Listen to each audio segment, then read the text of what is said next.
Using just one disc from August 2004, we can look at what Volition called Phase 5 of development.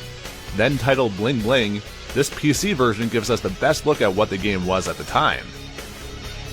We can see an open-world city, albeit much smaller than the final version of the game, with multiple weapons and cars available to the player, some of which would later be removed.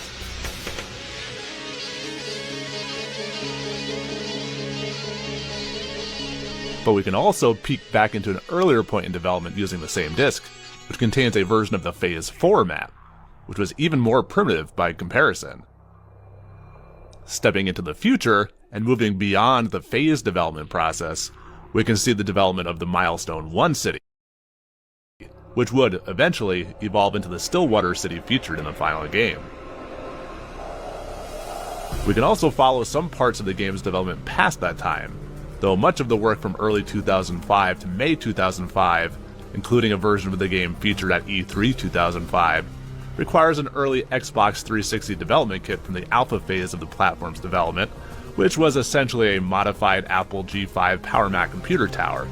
This early hardware is vastly different than the retail 360, so the software just isn't compatible with most Xbox 360s existing today. We can explore games that were unreleased and never made it to market, such as various Saints Row spin-offs and their prototypes, many of which haven't been seen before. We are honored to preserve the history and legacy of Volition, and the work of many Volitionites that made such incredible games. There is much work to be done organizing, cataloging, and migrating data from optical discs and other storage formats before it becomes accessible to researchers and museum guests.